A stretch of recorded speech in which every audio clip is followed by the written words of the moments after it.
On Facebook, Chuck Sandy asked you, in what ways is teaching unplugged an extension of living in an unplugged way? Or can we become better at teaching in an unplugged way by learning to live our lives in a more unplugged way? Okay. Or in what It's a way? great question.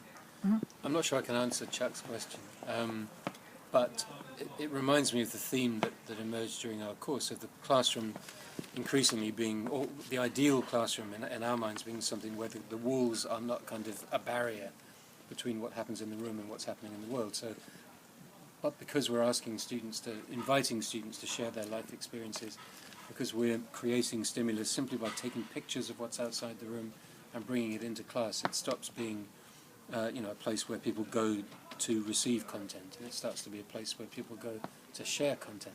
I like that. Mm-hmm. And so in that sense, also the teacher stops being someone who becomes a teacher when they walk through the doors of the school and then goes back to being a person when they leave the school. It's much more a question of being sort of constantly on, what's the word, not on message or on alert, but simply conscious all the time of learning opportunities and sort of filtering experience almost in the way that an artist might filter experience and always be on the lookout for something that could inform their work. And if teachers can do that, then in a sense, the living informs the teaching and the teaching informs the living. I think Chuck's question goes deeper than that in terms of lifestyle. Mm-hmm. I think I'm a much better unplugged teacher than unplugged liver, because I'd have to unplug so many things I enjoy, and I'd probably have to go to the gym a lot more and eat healthier food, but that may be to come. But Chuck's the man to ask for that. Okay, and Mark, how much of an unplugged liver are you? Much more than me. Well, I guess I am a lot, really, but, because it's about letting life flow through your hands, really, and it's about embracing everything that's going on. Like yesterday, I got on the bus and I was going to Croyd, and I met a guy. He must have been about 75, and he was a porter, and he used to work at Saunton Sands Hotel, and we were discussing about his job, and I was just really curious about his life, and he was asking me about what I was doing, and we had a conversation for about 20 minutes, and then we asked each other our names and got off the bus, and then he waved, and then I carried on, and those 20 minutes were just wonderful, really. I'd met someone, he'd met someone, not as if you're only going to be happy when X, Y, and Z happens. Yeah? And the quote that we used on the course about John Dewey's quote about actually living in the moment and actually creating experiences for students in classrooms which are relevant and enjoyable in themselves, not as a preparation for an exam, not as a preparation for life, but just enjoying it, that you can actually say, God, that was fantastic, and students look forward to walking into the classroom and wonder what's going to happen today. Marianne, we had lots of those moments. Marianne, I used to teach methodology.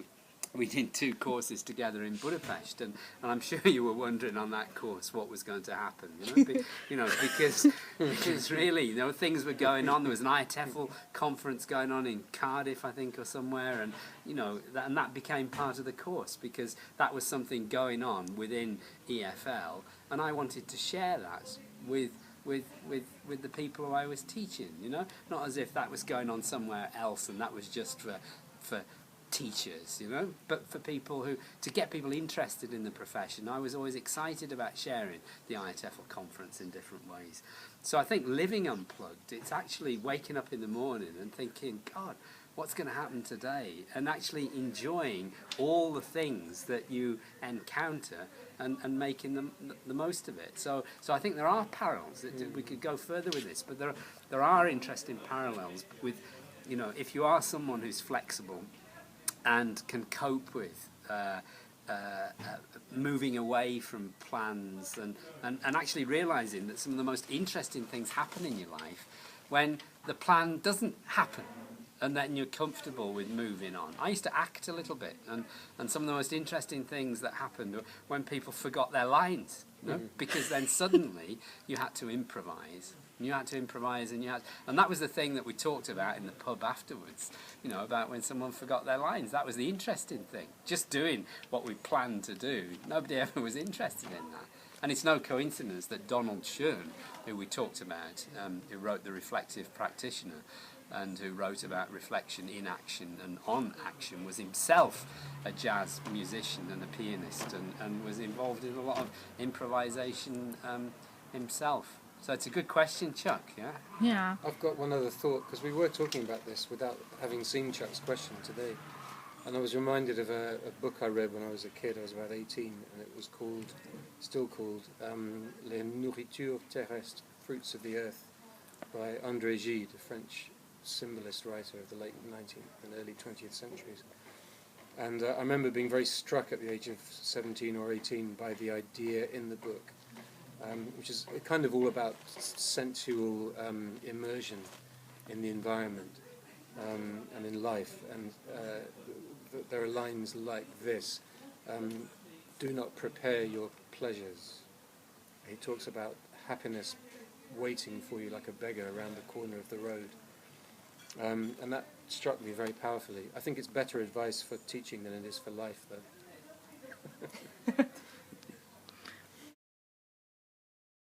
I think this word unplugged is a funny one, because dogma was, you know, dogma. It was clear what dogma was, but unplugged, it's got a lot of, you know, you make associations. And for me, exactly, unplugged means, or an unplugged way of life, is something like, you know, plugging off or unplugging the big systems and plugging in your own little system. And actually, Chuck posted a video of a lady who has just died, Phyllis Diller, a comedian, and she said in an interview that something like, I can't quite, don't switch on your brain, something like, oh sorry, so electricity is there, just it wasn't switched on. So for me, this unplugged way of life is unplug from the broadcast and plug in your own circuit. So unplugged, it's funny. Well, many people understand it many ways. Yeah, well, I think a lot of people take things literally, and if you're inclined to take things literally, then they'll think about unplugging a plug from an electricity socket. But I always say exactly what you said. To me, unplugging is about unplugging from the system. So it's about thinking for yourself about how you really want to do things. It's about getting away from a broadcast, top-down, push environment and creating the space to do things that are relevant to yourself and which draw on your own resources. And by your own, I mean your own and the people around you.